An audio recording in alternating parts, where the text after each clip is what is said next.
오늘은 제가 최근에 경험했던 일로 설교를 시작을 하려고 합니다.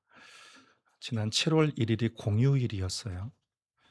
그때 또 수요일이었고 수요 예배를 끝나고 이제 우리 아이들과 가족이 집에 버스 타고 가기 위해서 지하도를 통해서 가던 중에 밖은 더우니까 근데 그 지하도에서 이제 에스컬레이터를 타고 올라가려던 중에 그 한 노숙인 벤치에 그 지하도 벤치에 한 노숙인이 계속 혼잣말로 막 떠들고 있는데 그 바로 옆에서 깔끔하게 옷을 차려입은 중국 그 아가씨가 그 옆에서 앉아 있는 것이었어요. 아무렇지도 않게 앉아 있는 그 아가씨가 갑자기 제 눈에 들어왔습니다. 그래서 눈여겨 보니까 그 아가씨의 그 표정은 굉장히 불안해 보였고 눈에는 눈물이 그렁그렁 맺혀 있었습니다. 그리고 몸을 좀 떨면서 자꾸 그 노숙인 아저씨에게 이렇게 기대며 기댔다가 또다시 정신을 차렸다가 그러던 중에 제가 가족들한테 "저 아가씨 이상하다." 그렇게 얘기하고 인제 그 아가씨를 쳐다보자 그 아가씨도 우리를 보면서 뭔가 안심이 되었는지 갑자기 몸이 축 늘어지면서 바닥에 그렇게 꼬꾸라져서 완전히 펴진 채로 이렇게 누운 거예요. 엎드린 거죠. 그래서 깜짝 놀라 가지고 뛰어가 가지고 그 아가씨에게 정신 차리라고 그렇게 했더니 이 몸이 굳어 가지고 계속 떨면서 있는 것이었습니다. 그때 저는 갑자기 '심장에 이상이 있나?' 근데 심장에 이상이 있으면은 축 늘어지는데 이 몸이 굳어 있거든요. 그래서 '안 되겠다.' 싶어 가지고 사람들한테 소리를 질렀습니다. 앰뷸런스 불러 달라고 막 소리를 질렀습니다. 그 사람들 지나가는 사람들의 반응은 각양각색이었습니다. 어떤 사람은 그냥 너무 바쁜지 자기 갈 길 그냥 빠르게 가고 있고 어떤 사람은 바쁘지 않은데 그냥 무관심한 채 지나가는 사람도 있었고 마침 한 홍콩의 여성분이 가까이 다가와서 이제 저희랑 같이 일을 거들면서 도와주고 그리고 또 어떤 아저씨는 지나가면서 여러분 홍콩의 구급 번호가 뭔지 아세요? 예? 어떻게 하셨어요? 999 에다가 전화했다고 그러면서 급하게 본인 길을 가시더라고요. 그래서 제 아내가 바닥에 앉아 가지고 그 무릎에 얹혀서 이렇게 계속 등을 쓰다듬어 주고 "괜찮다, 괜찮다." 영어로 그리고 굳어진 손을 막 펴 주고 그렇게 하니까 정신이 들었습니다. 정신이 들면서 이 여인이 뭐라고 그랬냐면 아가씨가 갑자기 자기에게 불안 증세가 와 가지고는 몸을 움직일 수가 없었다라는 거예요. 그래서 알고 보니까 공황 장애가 있는 그런 아가씨였습니다. 이 공황 장애가 참 무서운 것 같습니다. 그 홍콩에 있는 그 이분은 보통어를 하는 중국인이었던 것 같고 그 홍콩 여인이 보통어를 할 수 있어서 그분이 이제 통역을 해 가지고 그런 문제가 있다는 것을 알게 되었습니다. 그다음에는 그다음 일은 비밀입니다. 그다음 궁금하시면 저를 찾아오시면 알려 드리도록 하겠습니다. 이 땅에 사는 사람 중에는 지나가는 사람 또 다른 사람에게 관심 있는 사람이 있고 또 다른 사람에게 전혀 관심이 없는 그런 사람들도 있습니다. 점점 그렇게 타인에 대한 관심이 좀 약해져 가는 그런 시대인 것 같습니다. 이것을 단순히 개인의 인성 문제라고도 하기에는 좀 그렇고 어떤 사회 구조적인 문제와 그리고 그 심리적인 기제가 복합적으로 작용한 것입니다. 사람들의 마음에는 은연중에 이런 생각이 있어요. '아 뭐 굳이 내가 안 해도 누군가 돕겠지.'라는 그런 생각이 있습니다. 그리고 또 현대인들이 본인은 너무 지치고 힘들어서 이 다른 사람을 이렇게 관심을 가져 줄 마음의 공간 자체가 없는 경우도 상당히 많이 있습니다. 또 괜히 도왔다가 법적인 문제에 휘말려서 또 귀찮은 일을 당할 수도 있어요. 여러분 우리가 기사에서 그런 씁쓸한 일을 많이 보지 않습니까? 도와줬는데 가해자로 만들어 버리는 그런 경우도 있어요. 그렇다고 해서 이런 관심이 없는 이유를 사회 구조적인 문제의 탓으로만 돌리기에도 좀 이것도 무리가 있는 것 같습니다. 사람들 안에는 자기 중심성이 있어요. 자기 중심적인 그런 마음이 있습니다. 내 일상의 어떤 방해받는 것을 타인에 의해서 방해받는 것을 싫어하는 그런 경향이 있고, 내게 큰 이익이 되지 않는 나와 상관없는 사람들에게 그렇게 외면하는 경우도 있습니다. 그리고 서로를 향해서 불신의 마음이 아주 크죠. 그래서 오늘 우리는 질문을 해봐야 돼요. 세상은 풍요로운데 근데 왜 사람의 마음은 점점 메말라 가는가라는 거예요. 이런 문제를 해결하기 위해서 정부는 막 공익 광고를 하죠. 그래서 소외된 사람에게 관심을 가지는 그런 막 유도를 하는 거죠. 그리고 정신의학계에서는 여러 가지 상담 프로그램을 만들어서 스트레스로 인해서 많이 굳어진 사람들의 마음을 좀 더 여유롭고 부드럽게 만드는 그런 프로그램들을 많이 만들기도 하고, 또 이 복지사들은 여러 가지 제도를 만들어서 고통을 당하고 어려운 사람들을 이렇게 돕기 위해서 고군분투하는 그런 일들도 있습니다. 여러분, 이러한 노력들은 참으로 귀하고 꼭 필요한 일입니다. 하지만 우리가 솔직하게 인정해야 될 사실이 있습니다. 우리가 법을 만들고 또 제도를 개선하고 또 사람들에게 상담을 통해서 사람들의 마음을 좀 이렇게 여유롭게 하고, 공익 광고를 통해서 사람의 관심을 막 확대시키고, 여러분 그래도요, 인간 마음의 자기 중심성의 그런 근본적인 마음은 변하지 않습니다. 인간의 노력은 귀하지만 이 겉에 상처라는 것을, 이렇게 상처를 거기에 붙이는 반창고와 같습니다. 그래서 이 반창고는 겉에 있는 것은 일시적인 치료를 해주지만 그 내면의 근본적인 것은 치료를 해줄 수가 없는 것이죠. 사람을 변화시킬 수 있는 유일한 분은 이 사람의 영을 알 수 있는 그 우리 영 안에 들어오신 성령님만이 알 수가 있습니다. 그래서 그 성령님만이 우리 사람의 근본적인 문제가 무엇인지를 꿰뚫어 보시고 그 사람의 마음의 문제를 해결할 수 있는 것이죠. 우리는 성령과 동행하는 사람에게서 나타나는 5가지, 9가지 열매 중에 4가지 열매까지 살펴보았습니다. 사랑과 희락과 오래 참음과 화평, 오늘은 5번째로 자비에 관해서 말씀을 나누고자 합니다. 이 자비는 타인을 사랑하고 불쌍히 여기고 그의 고통을 덜어주고 즐겁게 해주고자 하는 그런 마음이에요. 일반적으로 그렇게 그런 의미가 있습니다.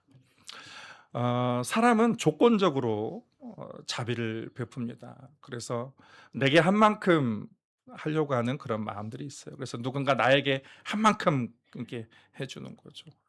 나에게 자비를 베푼 만큼, 또 나에게 도움이 되는 만큼, 나에게 유익이 되는 만큼 그런 사람들에게 밥을 사주고 또 선물을 사주고 또 도와주기도 하고 찾아가고 연락하기도 합니다. 근데 성경적으로 자비라는 것은 나와 상관이 없고 내게 전혀 유익이 되지 않아도 타인의 마음이 나에게 공감이 되면서, 아픔이 나에게 공감이 되면서 그를 돕기 위해서 내 손과 발을 그 실제로 움직이는 따뜻한 마음을 의미합니다. 예수께서는 오늘 본문의 선한 사마리아인의 그런 비유를 통해서 진정한 자비가 무엇인지를 우리에게 알려주셨습니다. 한 율법 교사, 그러니까 종교 선생이죠. 이 종교 선생이 예수님에게 어떻게 하여 이 영생을 얻었습니까라고 물었을 때에 예수님께서 다시 되물으셨습니다. 율법에 뭐라고 기록되었느냐? 그랬더니 이 선생이, 종교 선생이 하나님을 내 마음과 목숨과 뜻을 다하여 사랑하고 내 이웃을 내 자신과 같이 사랑하라 하였나이다. 그렇게 말하면서 다시 이 사람이 예수님께 또 묻습니다. 그런데 내 이웃이 누구입니까?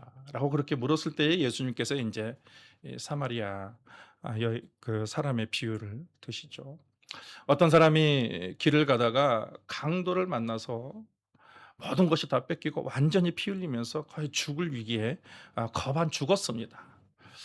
그런데 그것을 지나가다가 이 레위인과 제사장이 보았습니다. 근데 그것을 피하여 봤음에도 그냥 지나갔다라고 했습니다. 이들은 어떤 종교적인 규칙이라는 그 핑계, 시체를 가까이 하면 부정해진다는 그런 종교인으로서의 어떤 그런 규칙을 핑계로 대고, 또 괜히 이 일에 끼어들었다가 여러 가지 피곤한 일들이 본인에게 닥칠까 봐 피곤하기 싫어서 그냥 지나쳐 버린 그런 경우입니다. 근데 예수님께서 한 사람을 더 언급을 하시는데, 이 사람은 유대인에게 멸시를 받는 사람이고 전혀 관계가 없는 그런 사람인데, 이 사마리아 사람이 그 쓰러져 있는 사람을 보고, 그 사람을 보자 그 마음에 그 쓰러져 있는 사람의 마음이 공감이 됐습니다. 그래서 그에게 고통이 그에게 느껴지면서 그 사람에게 다가가서 기름을 발라주고 또 포도주를 발라주면서 그 상처를 다 싸매어주고, 그리고 자기 짐승에 태워가지고 여관에 데려가서 밤새 그 사람을 돌봐주고, 그리고 치료하는 모든 비용까지 이 사람이 다 대주는 그러한 이야기입니다. 예수님께서는 이 성경의 자비가 이것이다라는 거예요. 이웃의 아픔을 그냥 무관심한 척 지나쳐 버리지 말고 관심을 가지고 먼저 보라. 관심을 가지고 보면 그 사람의 상황이 나의 마음 속에 들어오게 될 것이고 공감하게 될 것이고, 그럼 필요하다면 손과 마음과 재정까지 동원하는 마음을 성경적인 자비다라고 할 수가 있습니다. 그래서 우리는 흔히 이 비유를 듣고 읽을 때마다 나도 이제 선한 사마리아 사람처럼 살아야지라고 그렇게 다짐을 하지만, 여러분, 그것은 착각입니다. 우리 안에는 다른 사람에게 자비를 베풀 그런 선한 마음이 존재하지 않습니다. 그래서 많은 신학자들이 이것은, 이 강도 만난 사람은 사람을 얘기한다. 온 인류의 사람이다. 그러니까 죄라는 아주 잔인하고 악독한 그런 강도를 인류의 사람들이 만나서 그 죄 때문에 그 영혼이 완전히 망가지고 영혼이 피를 흘리면서 완전히 죽게 되어 있어 스스로 살아날 수 없고 다른 사람도 살릴 수 없는 그런 절망적인 상태에 있는 사람은 모든 인간을 의미한다. 이 강도 만난 사람은 의미하는. 그러던 우리에게 선한 사마리아인이 찾아왔는데, 그 하늘로부터 예수님이 그 사마리아인으로 우리를 찾아오셨다라고 많은 주석가들은 그렇게 해석을 합니다. 미국의 그 유명한 기독교 상담가 중에 데이비드 사만드라는 그런 목사님이 계십니다.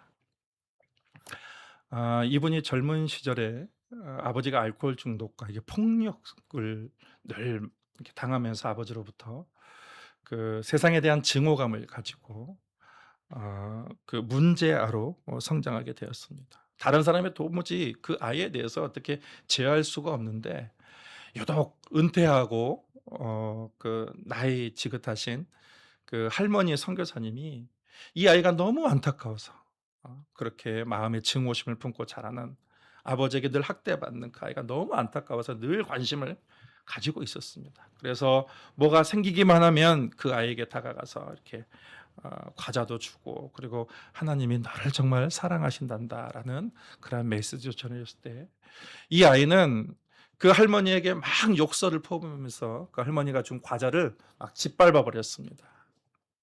근데 어느 추운 겨울날 이 친구가 늘 하듯이 다른 사람들과 패싸움을 하다가 거의 그냥 피를 흘리면서 길거리에 쓰러지고 있을 때에, 지나가던 사람은 참 쌤통이다, 늘 저렇게 살더니만 쌤통이다라고 그렇게 생각했는데, 이 할머니는 그 뒤에 그 아이의, 그 문자의 그 뒤에 고통하는 그 영혼을 본 거예요. 영혼을 보면서 그 아이를 갖고 와서 무릎 앞에 누이면서 눈물을 흘리면서 그 아이를 이렇게 닦아주면서, 하나님, 차라리 이 아이의 고통을 내가 당하게 해주시옵소서, 이런 엄청난 기도를 한 거예요. 이 할머니가 이 아이의 고통을 내가 당하고 싶습니다, 이렇게 엄청난 기도를 한 겁니다. 그런데 그때 성령께서 이 아이의 마음속에 이 뜨거운, 그동안 느껴보지 못했던 엄청난 그런 뜨거운 그런 임재가 그 아이의 심령 속에 들어가게 된 것이었습니다. 그러면서 그 성령님이 임하는 그 뜨거움으로 인하여서 그 아이의 얼음장같이 굳어진 그 마음이 사르르 녹아지면서 이 아이가 이제 변화된 거지. 그리고 나중에 이제 목사가 되어서 이렇게 고백했습니다. 그날 내 얼굴을 닦았던 하나님의 손수건과 그 눈물은 이 세상의 것이 아니었습니다. 나 같은 죄인을 살리시기 위한 하늘의 자비였습니다. 지금은 이제 내가 그 할머니 대신 그 일을 하고 있는데 내 안에 남을 불쌍히 여기는 그런 마음이 생긴 것은 내가 노력해서 생긴 것이 아니라 그 감당할 수 없는 하나님의 자비가 그 할머니를 통해서 내 안에 들어왔기 때문에 가능한 것이었습니다. 이렇게 고백을 한 것입니다. 여러분, 자비의 원천은 하나님이시죠. 그래서 성경에 보면은 이 자비를 헤세드라고 합니다. 라함이라고도 합니다. 끝까지 신실하게 약속을 지키시는 하나님, 그리고 어머니의 태중에서부터 나오는 그 긍휼, 그 긍휼함을 뜻합니다. 하나님은 사람들이 우상 숭배하고 또 하나님을 배반할 때도 하나님은 사람들의 아픔에 관심이 있으셨어요. 그래서 끊임없이 그들을 바로 멸망하지 않고 끊임없이 선지자를 보내셨습니다. 돌아와라, 돌아와라. 계속 선지자들을 보내셨습니다. 그게 하나님의 자비의 모습입니다. 그래서 출애굽기 34장 6절에 보면 여호와로라 여호와로라 자비롭고 은혜롭고 노하기를 더디하고 인자와 진실이 크신 하나님이로다라고 그렇게 선포를 하고 있습니다. 하나님의 자비로운 성품은 하나님이 인간에게 주신 율법에게서 우리가 세밀하게 발견할 수가 있어요. 레위기 율법에 보면 사람들로 하여금 이제 곡식을 거둘 때에 다 거두지 말라 이렇게 명령하십니다. 다 거두지 말고 어떻게 하랍니까? 남겨둬라 이렇게 말씀하세요. 그리고 또 포도원에서 과일을 딸 때도 다 따지 말라. 뭐라고 했습니까? 남겨두어라. 그러면서 가난한 사람들과 나그네들을 위해서 남겨두어라라고 그렇게 말씀하십니다. 여러분, 이 율법, 하나님의 모든 율법은 하나님의 성품이 반영이 되어 있고 하나님은 그 하나님의 자비로우심과 같이 우리도 자비롭게 이렇게 살기를 원하시는 것입니다.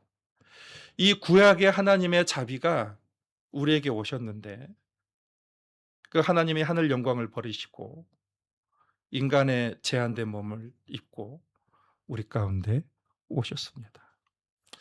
하늘에서 우리를 보고 우리에게 관심을 가져보니까 저들이 지금 죄로 인해서 심각하게 죽어가고 있고 거기서 어떻게 절망 가운데서 나올 수가 없는 거예요. 그래서 하나님이신 그분이 친히 낮고 낮은 그 인간이 되셔서 그래서 인간의 모든 죄들을 다 대신해서 십자가에서 다 담당하신 그 자비의 하나님으로 예수께서 우리에게 나타나신 것입니다.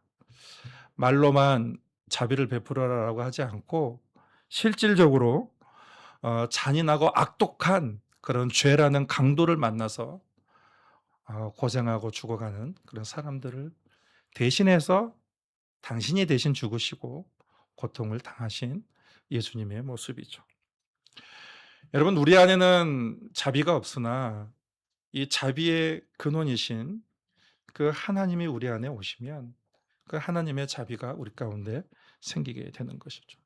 그래서 예수께서는 이 선한 사마리아 비유를 마무리하시면서 뭐라고 말씀하셨냐면 가서 너도 이와 같이 하라라고 말씀하셨습니다. 그러면 우리가 이 귀한 이 성령의 열매인 자비를 어떻게 우리가 실천할 수 있을지 간략하게 좀 나누어 보도록 하겠습니다.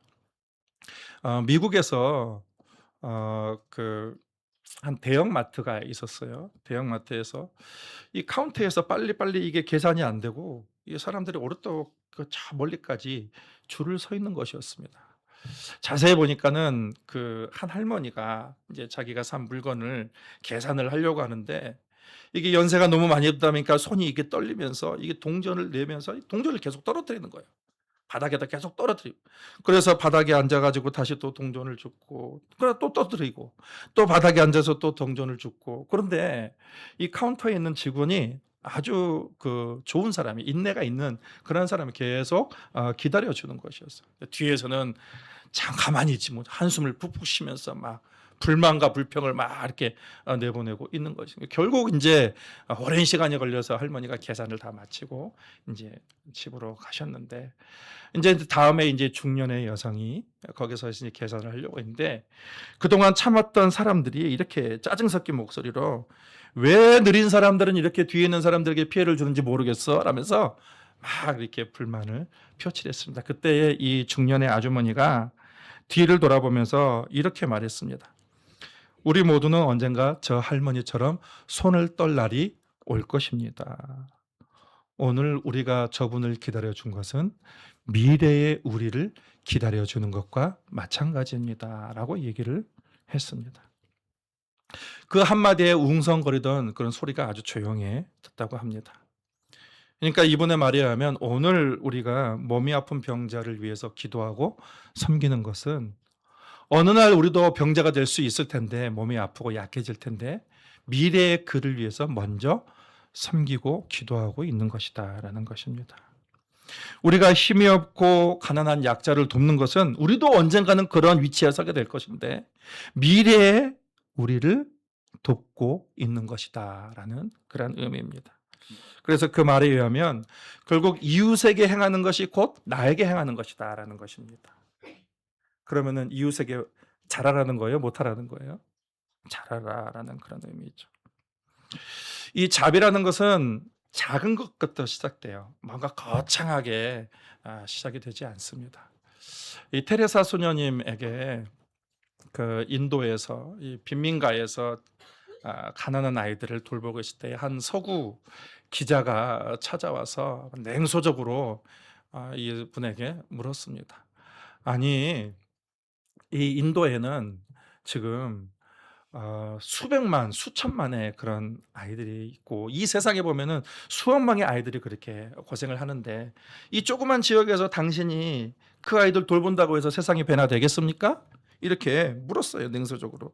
당신이 하는 일은 이 넓은 바다에 이 물방울 하나 떨어뜨리는 그런 것밖에 그럴 정도로 이 무의미해 보입니다. 이렇게 하고 냉소적으로 물었습니다. 그때에 이 소녀님이 자신이 안고 있던 그 굶주림에 의해서 이렇게 완전히 말라 있는 뼈만 보이는 그 아이의 얼굴을 씻어주면서, 당신 말이 맞습니다. 나는 이 수천만 수억 명의 가난하고 굶주린 아이들을 난 돌볼 수 없습니다. 그러나 나는 지금 오늘 나에게 주어진 이 아이 한 명만에게 최선을 다합니다. 이 수억 명의 사람들을 돕는 것은 이 한 명을 도움으로부터 시작이 되는 거예요.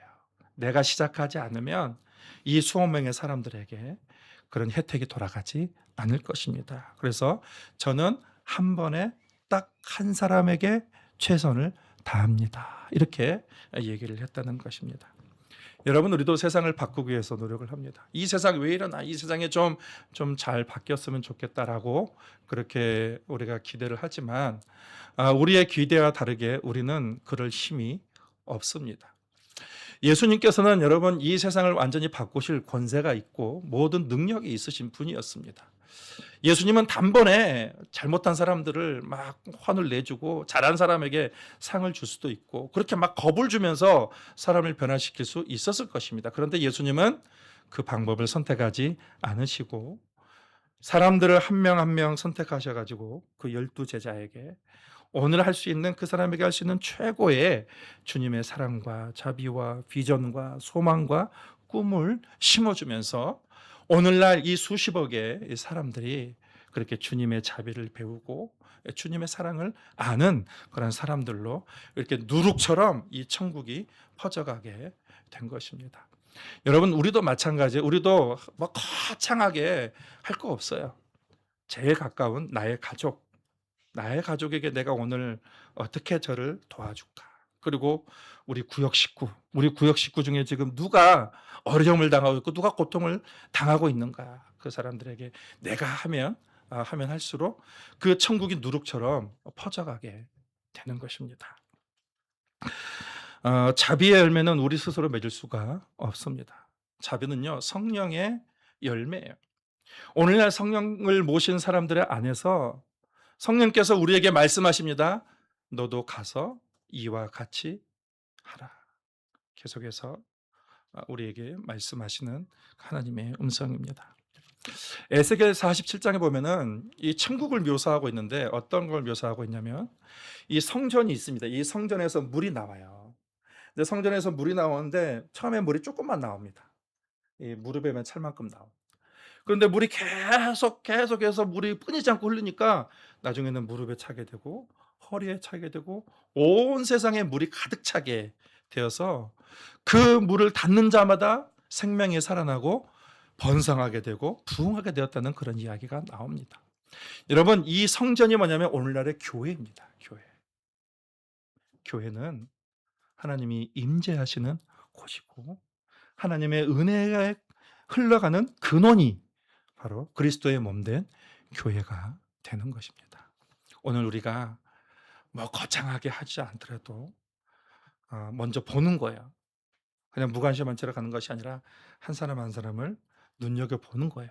눈여겨보면 하나님의 마음이 내 마음으로 들어옵니다. 내 마음에 들어오면서 내가 어떻게 저 사람에게 행해야 될지 알게 되는 거예요. 거창하게 하지 않더라도 오늘 내 가까이 있는 사람 한 사람에게 내가 최선을 다하고 그들에게 관심을 가지고 돌보게 되면 결국 이제는 그 물이 점점 온 세상을 덮듯이 성전에 나온 물이 온 세상을 덮듯이 이 세상에 사랑과 자비로 충만